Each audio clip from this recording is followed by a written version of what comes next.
አንዳንድ ጊዜ የምታውቋቸው ሰዎች በድንገት ጠፍቶ ከወራት በኋላ ሲመለሱ በአስተሳሰብ፣ በአካልና በገንዘብ ተቀይሮ አይታችሁ ታውቃላችሁ? ይሄ ልጅ የት ሄዶ ነው? ምን ተፈጥሮ ነው ብላችሁ ትገረማላችሁ። እነሱ ምንም ተአምር አልሰሩም። አንድ ምስጢር ብቻ ተጠቅሟል። እሱም ዘ አርት ኦፍ ዲስአፒሪንግ ወይንም የመጥፋት ጥበብ ይባላል። እውነት እንነጋገር፣ አሁን ያላችሁበት ህይወት፣ ያላችሁን የሰውነት አቅም ወይንም ደግሞ የምታገኙት ገቢ ያስደስታችኋል ወይስ ደግሞ ትወዱታላችሁ? መልሳችሁ አይደለም ከሆነ ግን ይህ ለማስተካከል ጫጫታ በበዛበት ዓለም ውስጥ እየኖራችሁ መቼም አይሳካላችሁም።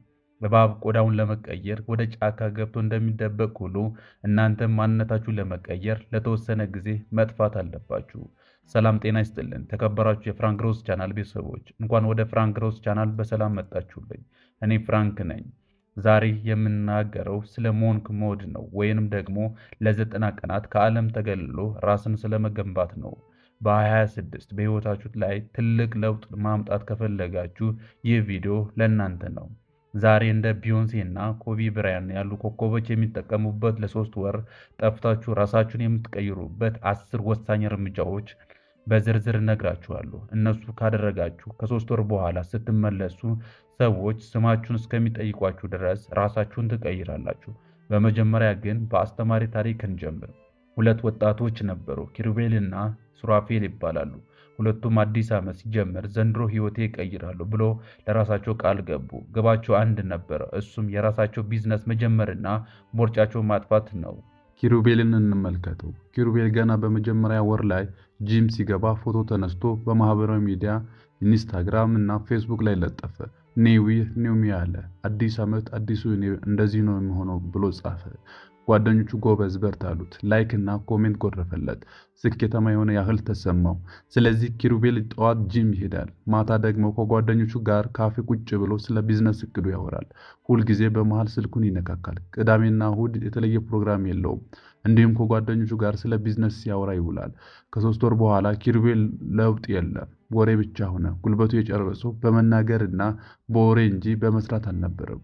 ሱራፌል ግን የተለየ መንገድ ነው የመረጠው። ሱራፌል ለጓደኞቹ ለተወሰነ ጊዜ ቢዚ ነኝ አልመጣም የሚል አጭር መልእክት ላክላቸው። ከሶሻል ሚዲያ ወጣ፣ ስልኩን አጠፋ። ማንም የት እንዳለ አያውቅም። ሰዎች ሱራፌል ችግር ገጠመው እንዴ ታመማሉ። ሱራፌል ግን አልታመመም። ሱራፌል ሞንክ ሞድ ውስጥ ገብተዋል። ጠዋት 11 ሰዓት ይነሳል፣ ስፖርት ይሰራል፣ መጽሐፍ ያነባል። ሙሉ ትኩረቱ የቢዝነስ ፕሮጀክቱ ላይ አድርጎ ይሰራል። ድግስ፣ ወሬ፣ ጫጫታና ከበርቻቻ እሱ ጋር የለም። ብቸኝነት እንደ ጓደኛ አጥብቆ ያዘ። ከ3 ወር ወይም ደግሞ ከ90 ቀናት በኋላ ሱራፌል ወደ ሰፈር ተመለሰ። ጓደኞቹ አላወቁትም። ቦርጩም ጠፍቷል። ሰውነቱ ተገንብቷል። ፊቱ ላይ የጠራ በራስ መተማመን ይነበብባል። ከሁሉም በላይ ደግሞ እነዛ 3 ወራት የሰራበት አዲስ ምርጥ የቢዝነስ ሀሳብ ይዞ ገበያ ላይ ወጣ። ኪሩቤል ግን አሁንም ስለ እቅዱ ያወራል። ሱራፌል ግን ውጤቱ አሳየ። ልዩነቱ ሱራፌል ውጤቱ በዝምታ አሳየ። ኪሩቤል ግን ጊዜው በጩኸትና በጫጫታ ውስጥ ነው የጨረሰው። ውድ የፍራንክ ሮዝ ቻናል ተመልካቾች እውነት እንነጋገር፣ እናንተ የትኛው ናችሁ? እንደ ኪሩቤል እቅዳችሁ በሄዳችሁበት ሁሉ የምታወሩ ወይስ ደግሞ እንደ ሱራፌል ተደብቃችሁ ውጤታችሁ የምታሳዩ? አእምሯችሁ በወሬ ሳይሆን በተግባር ስንደግፈው ነው የበለጠ ስኬታማ የሚሆነው። ከዛሬ ጀምሮ ልክ እንደ ሱራፌል ተደብቃችሁ ስራችሁ ለ3 ወር ሰርታችሁ ለውጥ ማምጣት የምትፈልጉ ከሆነ አሁን በሚቀጥለው የምነግራችሁ 10 ህጎች መመልከት ይኖርባችኋል። እነዚህ 10 ህጎች የምትፈጽሙ ከሆነ በ3 ወር ውስጥ ህይወታችሁ ላይ የሚጨበጥ እና የሚታይ ለውጥ ማምጣት ትችላላችሁ። በተለይ ደግሞ የመጨረሻዎቹ ህግ በጣም ጠቃሚ ስለሆኑ ቪዲዮ እስከ መጨረሻው እንድትከታተሉ በአክብሮት እጠይቃችኋለሁ። በዚህ ቻናል ላይ ሁሌም አስተማሪ፣ ተጨማሪና ቁም ነገር አዘል ቪዲዮዎችን ስለምለቅበት ለቻናሉ አዲስ ከሆናችሁ ላይክ እና ሰብስክራይብ በማድረግ እንድትጀምሩ ጠይቃችኋለሁ። እንዲሁም ደግሞ ለጓደኞቻችሁ፣ ለቤተሰቦቻችሁ የሚጠቅም ሆኖ ካገኛችሁት ቪዲዮ ሼር አድርጉላችሁ። በቀጥታ ወደ 10ሩ ለመለወጥ የሚረዷችሁ ህጎች አልፋለሁ። እስከ መጨረሻው አብራችን ቆዩ። ለ3 ወር ተደብቆ ለመለወጥ የሚረዱ 10 ህጎች።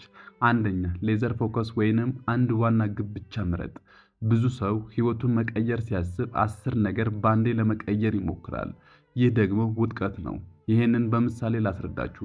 ፀሐይ ብርሃን ትሰጠናለች አይደል? ግን ወረቀት አታቃጥልም። ሌዘር ግን ብርሃኑን በአንድ ነጥብ ላይ ስለሚሰበስብ ብረት ይቆርጣል። አንተም ልታደርገው የሚገባው ለ90 ቀናት የምትጨነቅለት አንድ ዋና ግብ ብቻ ምረጥ። አዲስ ክህሎት መማር ሊሆን ይችላል፣ ወይንም ሰውነት ማስተካከል ሊሆን ይችላል፣ አሊያም ደግሞ የቢዝነስ ሀሳቦችን ማስጀመር ሊሆን ይችላል። ጉልበትንም እዚያች አንድ ግብ ብቻ ላይ አፍስስ። ይህንንም ብዙ ጊዜ ትኩረታችን የተለያየ ነገር ባደረግን ቁጥር የምንሰጠው አቴንሽን በዛው ልክ ይቀንሳል። ስለዚህ በአንድ ጊዜ 10 ነገሮችን በህይወታችን ለመለወጥ መሞከር የለባችሁም። በዚህ 3 ወር ውስጥ አንድ ወይንም 2 ነገሮችን በህይወታችሁ ላይ ለማሻሻል ነው ማሰብ ያለባችሁ። ስለዚህ አዲስ የቢዝነስ ሀሳቦችን ማስጀመር ከሆነ የመጀመሪያ እቅዳችሁ በዚህ 3 ወር ውስጥ የመጀመሪያ እቅዳችሁ አዲስ የቢዝነስ ሀሳቦችን ማስጀመር ሊሆን ይችላል። ወይንም ደግሞ አዲስ ስኪል መማር ደግሞ ከሆነ አዲስ ስኪል መማር ይሆን የሚሆነው። ስለዚህ ትኩረታችሁ በአንድና በሁለት ነገሮች ላይ ብቻ መሰብሰብ ይኖርባችኋል። ይሄም እነዛ ነገሮች ላይ ትኩረት አድርገን እንድንሰራ ያደርገናል ማለት ነው። ሁለተኛ ዲጂታል ዲቶክስ ወይንም የዲጂታል ጾም። ታዋቂው ዘፋኝ ኤድ ሺረን አልበሙን ለመስራት ሲፈልግ ስልኩን አጥፍቶ ለወራት ይጠፋል። ለምንድነው እንደዚህ የሚያደርገው ካላችሁ ስልካችሁ ውስጥ ያለው እያንዳንዱ ኖቲፊኬሽን ትኩረትን የሚሰርቅ ሌባ ነው። የሌሎችን ህይወት እያየህ የራስን ህይወት መለወጥ አትችልም። ስለዚህ አንተ ልታደርገው የሚገባው ለሚቀጥለው 3 ወራት ፌስቡክ፣ ቲክቶክ፣ ኢንስታግራም እና አፕሊኬሽኖችን ከስልክ ላይ አጥፋ። የግድ ለስራ ካስፈለገ በቀን ከ30 እስከ 40 ደቂቃ ገደብ ብቻ ታይመር አስቀምጥ። ለጓደኞች ለተወሰነ ጊዜ ከኔትወርክ ውጪ ነኝ ብለህ ንገራቸው። ይህንን በማድረግህ ሙሉ ትኩረትህ ስራ ላይ ይሆናል ማለት ነው። በተለይ በዚህ ዘመን ብዙዎቻችን ዲስትራክት እያደረገን ያለው ስልካችን ላይ ያሉት የተለያዩ ሶሻል ሚዲያዎች በጥንቃቄ ካልተጠቀምንባቸው ስራችን ላይ ትኩረት አድርገን እንዳንሰራ ያደርጉናል። ስለዚህ ልብ በሉ፣ በቀን ምን ያህል ደቂቃ ነው ቲክቶክ፣ ፌስቡክ፣ ኢንስታግራም እና ዩቲዩብ ላይ የምታሳልፉት? ያንን ሰዓት በጥንቃቄ መርምሩት። በየቀኑ የምታጠፉት ብዙ ሰዓት እና የምታገኙት ጥቅም ከሌለ ራሳችሁን ልትጠይቁ ይገባል። ያንን ነገር በህይወታችሁ አስወግዳችሁ ትኩረት ማድረግ ካለባችሁና የሚመለከታችሁን ነገር ላይ ጊዜያችሁን ማጥፋት ይኖርባችኋል ማለት ነው። ሶስተኛ ፊዚካል ትራንስፎርሜሽን ወይንም አካላዊ ለውጥ። ዴቪድ ጎጊንስ እንደሚለው አካል ሲጠነክር አእምሮ አይበገሬ ይሆናል። ስለዚህ ብዙዎቻችን አካላችን ላይ የሆነ ጉድለት ካለበት ወይንም ደግሞ ቦርጭ ካለ ሰውነታችን ያልተስተካከለ ከሆነ በራስ መተማመናችን ይቀንሳል ማለት ነው። ስለዚህ ምንም ጊዜም ቢሆን በየቀኑ ከ30 እስከ 40 ደቂቃ ላብ እስኪንጠፋጠፋችሁ ድረስ ስፖርት ስሩ። ጂም መሄድ ካልቻልክ ቤት ውስጥ ስራ። ለ3 ወር ስኳር፣ አልኮል እና የውጭ ምግብ አቁም። ሰውነት ሲቀየር ሰዎች በአክብሮት ያዩሃል። የግድ ስፖርት ለመስራት አሁን ላይ የግድ ጂም መሄድ አይጠበቅባችሁም። ቤታችሁ ሆናችሁ አሁን ላይ ስፖርት ለመስራት ፍላጎት ካላችሁ በቀላል ዩቲዩብ ላይ አሊያም በቲቪ ቤት ውስጥ የሚሰሩ ኤክሰርሳይሶች ሰርች አድርጋችሁ በትንሽ ቦታ ውስጥ ምንጣፋችሁ ላይ ሆናችሁ ኤክሰርሳይዝ ማድረግ ትችላላችሁ። ብዙ አይነት ስፖርቶች አሉ በትንሽ ስፔስ ውስጥ የሚሰሩ ስፖርቶች ማለት ነው። እኔ በቤቴ ውስጥ ነው ስፖርት የምሰራው። የግድ ጂም መሄድ አለብኝ ብላችሁ ለራሳችሁ ኤክስኪውዝ አትስጡ። በቤታችሁ ሆናችሁ በቀላሉ መስራት ያለባችሁ ስፖርት እየሰራችሁ ሰውነታችሁ ማስተካከል እና የራሳችሁን ሰልፍ ኮንፊደንስ በራስ መተማመናችሁ መጨመር ትችላላችሁ ማለት ነው። አራተኛ ዘ 5 AM ሩል ወይንም የ5 ሰዓት ህግ። ስኬታማ የሆኑት ሮቢን ሻርማ እና ቲም ኩክ የሚመክሩት ይህንን ነው። ዓለም ተኝታ ሳለ ስትነሳ ማንም አይረብሽም። አእምሮ ፍጹም ንቁ ነው። ያን ጊዜ በራስ ላይ የምትሰራበት ልዩ የሆነ የወርቅ ሰዓት ነው። አንተም ከዚህ በኋላ ለ3 ወር ያለማቋረጥ ከጠዋቱ 11 ሰዓት ከ5 AM ላይ ተነስ። የመጀመሪያውን ሰዓት ስልክህን ሳትነካ በጸሎት በስፖርት እና በንባብ አሳልፉ።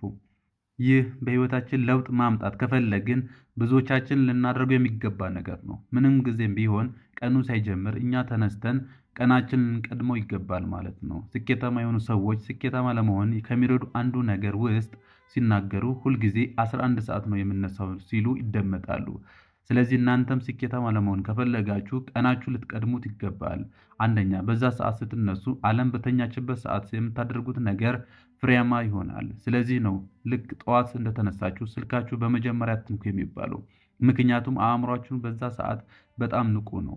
በዛ ሰዓት ማድረግ ያለብን በቀናችን ውስጥ ልናደርገው የምናስባቸው በጣም ጠቃሚ ነገሮች ማሰብ ሊሆን ይችላል። መጽሐፍ ማንበብ ሊሆን ይችላል። በህይወታችን ላይ አንድ ስቴፕ ከፍ ሊያደርገን የሚችል ነገር ነው ማድረግ ያለብን እንጂ ስልካችን ከፍተን የማንንም ወሬ አሉባልታ በማየት ያንን ምርጥ የሆነውን የአእምሯችን ሰዓት ማባከን አይጠበቅብንም ማለት ነው። አምስተኛ ስኪል ስታኪንግ ወይንም ክህሎት ማዳበር። ባለጸጋው ዋረን ቡፌት በቀን አብዛኛው ጊዜ የሚያሳልፈው በማንበብ ነው። በእነዚህ 90 ቀናት ውስጥ ባዶ እጅህን ጠፍተህ ባዶ እጅህን መመለስ የለብህም። አዲስ እውቀት ይዘህ መምጣት አለብህ። አንተም ከዛሬ ጀምሮ ለመረጥከው ግብ የሚረዱ አንድ ክህሎት መርጠህ ለምሳሌ ዲጂታል ማርኬቲንግ ሊሆን ይችላል፣ ግራፊክስ ዲዛይን ሊሆን ይችላል፣ ወይንም ደግሞ ፕሮግራሚንግ ሊሆን ይችላል። አሁንም ደግሞ አርቲፊሻል ኢንተለጀንስ አለ። ስለዚህ ለ3 ወራት በየቀኑ 1 ሰዓት ይህንን የመረጥከውን ክህሎት መርጠህ ተማር። ከ90 ቀን በኋላ በዛ ሙያ ላይ ኤክስፐርት ሆነህ ትወጣለህ። አንድ ሰው በቀን ውስጥ 1 ሰዓት ሰጥቶ የሆነ ስኪል ቢማር በቀን ውስጥ 1 ሰዓት ሰጥቶ ለምሳሌ አሁን ላይ በሶሻል ሚዲያ ብዙ ስራዎችን እንድትሰሩ የሚያግዛችሁ ቪዲዮ ዲጂታል ማርኬቲንግ አሪፍ ስኪል ነው። ስለዚህ አንድ ሰው ጥሩ ዲጂታል ማርኬቲንግ ለመሆን ከፈለገ በቀን ውስጥ 1 ሰዓት ይስጥ። ለ3 ወራት ወይንም ደግሞ ለ90 ቀናት በየቀኑ 1 ሰዓት ሰጥታችሁ ስለ ዲጂታል ማርኬቲንግ ቪዲዮ ተመልከቱ። ከዛ በኋላ ደግሞ ስለ ዲጂታል ማርኬቲንግ ፕራክቲስ እያደረጋችሁ ከ90 ቀን በኋላ በዛ ሙያ ፐርፌክት ባትሆኑ መካከለኛ ደረጃ ላይ ትደርሳላችሁ ማለት ነው። ስለዚህ ይህንንም ለሁላችሁንም ቻሌንጅ ልስጣችሁ እፈልጋለሁ። ለሚቀጥሉ 3 ወራት ውስጥ በምን ጉዳይ ላይ ነው ጎበዝ መሆን የምትፈልጉት? ዲጂታል ማርኬቲንግ አንዱ ምሳሌ ነው። ሌላ እናንተን ኢንተረስት የሚያደርጋችሁ ነገር ምንድን ነው? ስለ ግራፊክስ ዲዛይን ማወቅ፣ ፕሮግራሚንግ መማር፣ ኤአይ ወይንም አርቲፊሻል ኢንቴሊጀንስ ማወቅ ሊሆን ይችላል። የተለያዩ አይነቱ ስኪሎች አሉ። ስለዚህ ከእነዛ ስኪሎች ውስጥ አንዱ ትመርጡና በቀን ውስጥ 1 ሰዓት ትሰጡታላችሁ። በዛ 1 ሰዓት ውስጥ ሀሳባችሁ ሳይበተን ትኩረት አድርጋችሁ ያንን ነገር ማወቅ ትጀምራላችሁ ማለት ነው። በዚህም ከ3 ወር በኋላ በዛ ሙያ ላይ ፐርፌክት ሆናችሁ መውጣት ትችላላችሁ ማለት ነው። 6ኛ ዲፕ ወርክ ወይንም ጥልቅ ስራ። ካርል ኒውፖርት ዲፕ ወርክ በተባለ መጽሐፉ ላይ የ4 ሰዓት ትኩረት ሰዎችን 8 ሰዓት ስራ ይሸፍናል ይላል። ይሄ ምን ማለት ነው? የቢሮ በርህን ዘግተህ ስልክህን አጥፍተህ ለአንድ ነገር ብቻ ትኩረት መስጠት ማለት ነው። አንተም በቀን ውስጥ ለ4 ሰዓት በጠዋት ቢሆን አሪፍ ነው። ስልክን ወደ ሌላ ክፍል ወርውረህ የመረጥከውን ያንን አንድ ግብ ላይ ብቻ በትኩረት ስራ። በዚህ ሰዓትም ሌሎች ነገሮች ማድረግ የለብህም። ምክንያቱም 8 ሰዓት ምንም ነገር ሳንሰራ ወደዚህ ወደዛ ከምንሰራው ይልቅ 4 ሰዓት ዲፕ ወርክ ምንም ነገር አቴንሽናችን ሳይሰርቅ ለ4 ሰዓት የምንሰራው ስራ የ8 ሰዓቱን ሰዓት ይበልጠዋል ነው የሚለው። ስለዚህ እናንተም አእምሯችሁን አክቲቭ የሚሆንበት በደንብ ፎከስ አድርጎ የሚሰራበትን ሰዓት በጥንቃቄ መምረጥ ይኖርባችኋል። በቀን ውስጥ የትኛው ሰዓት ነው ለእናንተ ምቹ ሰዓት? ብዙ ጊዜ ጠዋት ላይ ይመከራል። ግን በተለያየ ምክንያት ጠዋታችሁ የማይመቻችሁ ከሆነ እናንተ በደንብ አክቲቭ ሆናችሁ በትኩረት ስራችሁን የምትሰሩበት ሰዓት በጥንቃቄ ላይ በዛ ሰዓት ላይ ዲፕ ወርክ ውስጥ ገብታችሁ እናንተ ለወደፊት ህይወታችሁ መለወጥ የምትፈልጉትን ነገር ላይ ትኩረት አድርጋችሁ ያቺ ሰዓት መስራት ይጠበቅባችኋል ማለት ነው። 7ኛ ዘ ፓወር ኦፍ ኖ ወይንም አይሆንም የማለት ጥበብ። ስቲቭ ጆብስ ስኬት ማለት ለ1000 ጥሩ ሀሳቦች አይሆንም ማለት ነው ይላል። ለምን? በዚህ በ3 ወር ውስጥ ብዙ ፈተና ይመጣብናል። ጓደኞች እንዝናና ይሉሃል። ሰርግ፣ ድግስ፣ ብዙ ፕሮግራሞች ይኖራሉ። ስለዚህ አንተ ጨካኝ መሆን ይኖርብሃል። ግብህን ለማያሳኩ ነገሮች በሙሉ አይሆኑም፣ አይመቸኝም በል። ሰዎች ለማስደሰት ብለህ ራስህን አታስቀይም። አሁን የምትከፍለው መስዋዕትነት በኋላ ክብር ሆኖ ይመለስልሃል። ብዙ ጊዜ እኔም በህይወቴ ውስጥ ያጋጠመኝ ነገር ምንድን ነው? ራሳችሁን ለመለወጥ ራሳችሁ ላይ ለመስራት ስትፈልጉ ብዙ አይነት ጫጫታዎች፣ ብዙ አይነት ዲስትራክሽኖች ይኖራሉ። ስለዚህ እነዛ ነገሮች አይሆንም ኖ ማለት ካልቻልም ምንም አይነት ለውጥ በህይወታችሁ ማምጣት አትችሉም። ስለዚህ ራሴ ላይ እሰራለሁ ብላችሁ ወስናችሁ ግን ጓደኞቻችሁ ኑ እንውጣ እንዝናናው ሲሏችሁ እዛም እዚህ የምትሄዱ ከሆነ ያልተጨበጠ ነገር ነው ይዛችሁ የምትወጡት። ስለዚህ ከአሁኑ ዘ ፓወር ኦፍ ኖ ወይንም አይሆንም የማለት ጥበብ ልትላመዱ ይገባል። በእናንተ ህይወት ላይ ግባችሁን ለማሳካት የማይረዳችሁ ከሆነ ኖ በሉ፣ አይሆንም በሉ። ምክንያቱም አሁን ላይ እናንተ ስትለወጡ ሰዎች እናንተን ሊከተሏችሁ የሚችሉት ካለበለዚያ ግን ወደ ነፈሰበት አብራችሁ የምትነፍሱ ከሆነ ምንም አይነት የሚጨበጥ ነገር አይኖራችሁም ማለት ነው። ስለዚህ ብዙ ጊዜ አሁን ላይ ሰውም አዲስ ነገር ለመማር አዲስ ነገር ለመጀመር የሚፈራው ሰው ነው። ስለዚህ ሰውን አይሆንም የማለት ጥበብ ከአሁኑ ልትላመዱ ይገባል። በእናንተ ግብ ላይ ለውጥ የሚኖራቸው ሰዎች ብቻ በዙሪያችሁ ክበቡ። 2-3 ጓደኞች የእናንተ ፍላጎትና የእናንተ ፓሽን አውቆ የሚከተላችሁ የሚደግፏችሁ ሰዎች ብቻ በቂያችሁ ነው። 8ኛ ሞንክ ኢንቫይሮንመንት ወይንም አካባቢን አጽዳ። የምትሰራበት ቦታ የተዝረከረከ ከሆነ አእምሮህም ይዝረከረካል። ስለዚህ አንተም ክፍልህን እንደ አዲስ አስተካክል። የማይጠቅሙ እቃዎችን አስወግድ። ጠረጴዛ ላይ የምትሰራበት ነገር ብቻ አስቀምጥ። ልክ እንደ መነኩሴ ሞንክ ቀለልና ጽድት ያለ ህይወት ይኖርክ። ስለዚህ ለ3 ወራት ውስጥ አንተ ራስህ ለመቀየር ስታስብ በዙሪያ ላይ ነገሮችንም አብረህ ማስተካከል ይኖርብሃል። ለምሳሌ በ3 ወር ውስጥ ጥሩ ሼፍ ለመሆን ከፈለግ በዙሪያ ሊኖሩ የሚገቡ ግብአቶችና ስለ ምግብ ዝግጅት የሚጠቅሙ መጽሐፍቶችን ማስተካከል ይኖርብሃል። ወይንም ደግሞ በ3 ወር ውስጥ ጥሩ ግራፊክ ዲዛይን ለመሆን ከፈለግ ግራፊክ ዲዛይን ለማድረግ የሚያስፈልጉ ኢንቫይሮመንቶችን መፍጠር ይኖርብሃል። ጥሩ ጠረጴዛ፣ ጥሩ ፒሲ ሊኖርህ ይገባል። ወይንም ደግሞ ጥሩ ስልክ ሊኖርህ ይገባል። ከዛ ውጪ ሌሎች አላስፈላጊ ነገሮች በዙሪያ ላይ ማስወገድ ይጠበቅብሃል ማለት ነው። ምክንያቱም የምንሰራበት ኢንቫይሮመንት የእኛን ስኬት በደንብ ስለሚወስነው። ይህ ኢንቫይሮመንት ማለት እቃዎችን መሰብሰብ ብቻ ሳይሆን ሰዎችን ማራቅ ይወስናል። ስለዚህ ራሳችሁ ላይ ለመስራትና ተደብቃችሁ ህይወታችሁ ላይ ለውጥ ማምጣት ስትፈልጉ መራቅ ያለባችሁ ሰዎች መለየት ያስፈልጋል። ከማን ጋር ጊዜያችሁን ማሳለፍ ያለባችሁ፣ ከማን ጋር ነው ህይወታችሁን መምራት ያለባችሁ የሚለውን ነገር በጥንቃቄ ልትለዩ ይገባል ማለት ነው። 9ኛ ሾው ሪዛልት ኖት ፕሮሰስ ወይንም ውጤቱ ብቻ ሳይ። ይህ ወሳኝ ህግ ነው። ሙቭ ኢን ሳይለንስ ኦንሊ ስፒክ ዌን ኢት ኢዝ ታይም ቱ ሴይ ቼክሜት። ይህ ምንድን ነው? ልክ እንደ ኪሩቤል ስለ እቅዳችሁ ዝም ብላችሁ ማውራት አይጠበቅባችሁም። ስለ እቅዳችሁ ባወራችሁ ቁጥር የአእምሯችሁ ክፍል ስራውን እንደሰራው አድርጎ ነው የሚቆጥረው። ስለዚህ አንድ ነገር ዝም ብላችሁ ማውራት አይጠበቅባችሁም። ስለምንም ነገር ፎቶ አትለጥፉ። እየሰራሁ ነው ብለህ አታውራ። ዝም ብለህ ስራህን ስራ። ከ3 ወር በኋላ ውጤቱ ይዘህ ስትመጣ ውጤቱ በራሱ ጮሆ ይናገራል። ተደብቃችሁ ስራችሁን ስሩ፣ ውጤታችሁንም ይናገርላችኋል የሚባለው ትልቅ ህግ አለ።